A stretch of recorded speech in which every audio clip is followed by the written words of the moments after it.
برای در سطح بلند جشن گرفتن 25 سالگی استقلالیت دولتی جمهوری تاجیکستان در ناحیه واسه تشکیلات مؤسسه‌ها و جماعت‌های دهات در سمت آبادانی محل کوچه و راه‌ها کارهای زیادی را به انجام رسانیدند. بنای مأموری جماعت دهات توگارک که از کنار آن شهرهای دوشنبه کلاب می‌گذرد بعد 56 سال این سال در ماه ایول صاحب دروازه گشت. اطراف بنا در مساحت 70 متر با پنجره محکم کرده شد. در درآمدگاه و جماعت دهات توگارک هم دروازه ساخته می شود.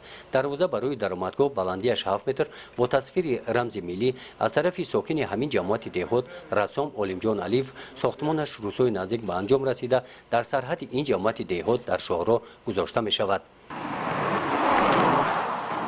در جماعت دهات به نام میرعلی محمد علیف در این سال از طرف صاحبکاران محلی مرکزهای خدمترسانی ساخته شده مورد استفاده ساکنان قرار داده شدند. در دهه اقجر بنای دوشانه مرکز سودا در ماه اوگوست ساختمانش پورا به انجام رسید. در دهه سلبور همین جماعت دهات باشد از طرف صاحبکار محلی در این سال این بنای دوشانه مورد استفاده ساکنان دهات قرار داده شد.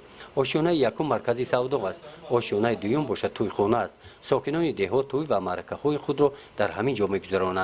در دهه تاسقله نزد مؤسسه تحصیلات میانه عمومی رقم 15 این بنا عبارت از 6 صنفخانه روز 1 سپتامبر به استفاده داده می شود. نزد همین مؤسسه تعلیمی با دستگیری صاحبکاران محلی تالار ورزشی ساخته شده است. در تالار ورزشی برای به ورزش مشغول شدن شرایط‌های خوب مهیا کرده شده است.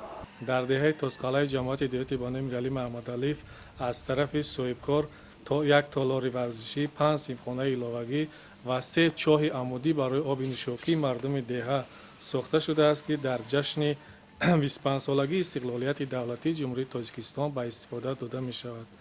امروز در حدود ناحیه مردم حدود ناحیه در همه جماعت‌های شهرک ناحیه بهر آبادانی پیشرفتی این سرزمین وطن عزیز خویش بی‌طرف نایستاده من امروز ساختمان‌های عظیم تازه نمودن کوچه و راهروها کبودیزارکنی و دیگر انشاءات‌های عظیمی که امروز از طرف صاحبکاران و دیگر شخصان سخاوت پیشه اینچنین از طرف مقامات اجرایی حکومت دولتی ناحیه واسه مقامات اجرایی حکومت دولتی ولایت ختلان و با دستگیری حکومت جمهوری تاجیکستان چنین ساختمان‌های عظیم رفته ایستاده است و امروز مردم ناحیه واسه با یک روحیه بلند انسان دوستی و تن دوستی میتواند که جشن در پیش ایستاده را در یک سطح بلند سیاسی پیشواز گیریم و سهم ارزنده خویش را در کارهای آبادانی و سازندگی وطن سهمگذار باشیم. در دهه تاسقله مشکلات آبی نوشابه امسال پورا حل خود را می‌یابد. در این دهه با دستگیری صاحبکاران محلی در چقوری 95 متر یکچند چاه عمودی کنده می شود. نقطه‌ای که ما حاضر برآورده هستیم یک قسمی همین جماعت های در آینده 3 چاه باید کنیم.